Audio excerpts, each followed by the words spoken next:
বিষ্ণুই বললেন মা বাবা দুইজনের সাথেই ভালো আচরণ করবা, বিশেষ করে মায়ের সাথে। কার সাথে? এক সাহাবী বললেন, বুখারীর বর্ণনা, মান আহাক্কু বিহুসনি সাহাবাতি ইয়া রাসূলুল্লাহ, সবচেয়ে বেশি ভালো আচরণ কার সাথে করব? বিষ্ণুই বললেন উম্মুক, মায়ের সাথে। তারপরে বললেন মায়ের সাথে, তারপরে বললেন মায়ের সাথে, তিনবার বললেন মায়ের সাথে। আরেক বর্ণনা এসেছে চারবার বললেন মায়ের সাথে, পঞ্চমবারে বললেন তোমার পিতার সাথে। বাবার চেয়ে মায়ের মর্যাদা বেশি না কম? আল্লাহ বললেন বাবার চেয়ে মায়ের মর্যাদা অনেক বেশি। তার কারণ হলো মা যে কষ্ট সহ্য করেছে বাবা ওইটা করে নাই। ঠিক কিনা? হামালাতহু উম্মুহু, বাবা তোমারে পেটে ধরে নাই, পেটে ধরেছে কে? দুই নম্বরে বললেন ওয়াহানান আলা ওয়াহান, বোঝার পরের বোঝা, যন্ত্রণার পরের যন্ত্রণা 10 মাস 10 দিন বাবা সহ্য করে নাই, করেছে কে?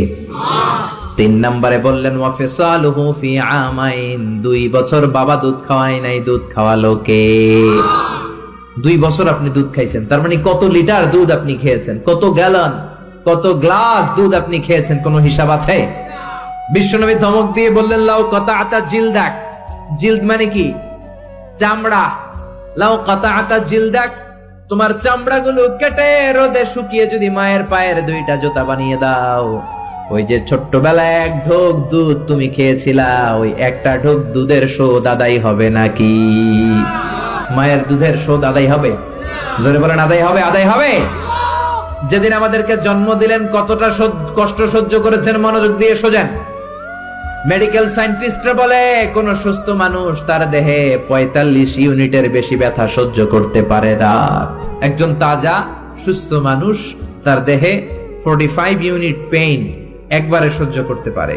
ব্যথার মাত্রা যদি 45 ইউনিটের বেশি হয়, লোকটা হয় বেহুশ নয় মরে যাবে। আমার আর আপনার মা আমাদেরকে জন্ম দিতে যে 57 ইউনিটেরও বেশি ব্যথা সহ্য করেছেন, 57 ইউনিট প্লাস। কেন ইমাজিন, এটা কি কল্পনা করতে পারেন? কল্পনা করতে পারেন? 57 ইউনিটেরও বেশি, যেই ব্যথাটা কোনো অ্যাক্সিডেন্টে আপনার দেহের 20টা হাড়ি একসাথে ভেঙে গেলে যত ব্যথা, তার চেয়েও বেশি ব্যথা। চিল্লা এখন আল্লাহু আকবার। এজন্য আল্লাহ ডেকে বললেন খবরদার মায়ের সাথে বেয়াদবি করো না। মায়ের সাথে বেয়াদবি করলে তোমার কোনো আমল কাজে আসবে না। বিশ্বনবীর জলিল কদর সাহাবার নাম ছিল আলকামা। কি নাম? আরো জোরে বলেন কি নাম? আলকামা অসুস্থ, ইন্তেকাল করবে, মুমূর্ষ, কিন্তু মুখ দিয়ে কালেমা বেরোয় না। তার আত্মীয় স্বজন সবাই মিলে তার সামনে কালিমা পড়ে, কিন্তু কালিমা বেরোয় না। 3 দিন বিছানায় পড়া। কয়দিন? বিশ্বনবী বলেছেন লাকিনু মাউতাকুম লা ইলাহা ইল্লাল্লাহ, তোমরা তোমাদের মুমূর্ষ মৃত রোগীদের সামনে বসে লা ইলাহা পড়ো। কি পড়ো? কিন্তু বললেন না লা ইলাহা পড়েন, লা ইলাহা পড়েন। অনেকে মারা যাবে, দাদা মারা যাবে, চাচা মরে যাবে, বিছানায় পড়া, কানের সামনে যায় এই লা ইলাহা পড়েন, লা ইলাহা পড়েন।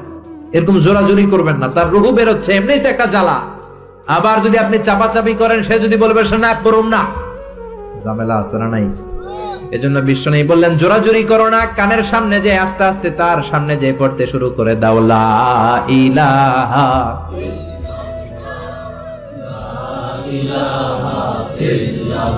লা ইলাহা ইল্লাল্লাহু মুহাম্মাদুর রাসূলুল্লাহ। লাকিনু মাউতাকুম লা ইলাহা ইল্লাল্লাহ, তোমাদের মৃতদের সামনে যে, মুমূর্ষদের সামনে যে কালিমার তালকিন দাও। আলকামা নামক সাহাবীর মুখ দিয়ে কালিমা বেরোয় না। বিশ্বনবী বেলালকে আর সুহাইবকে, 2 সাহাবীরে পাঠালেন, যাও কালিমার তালকিন দাও। বেলাল যে তালকিন দেয় তারপরেও বেরোয় না, জিহ্বায় আটকে যায়। বিশ্বনবী আলকামার বিবিরে ডেকে পাঠালেন। আলকামার বিবি আসার পরে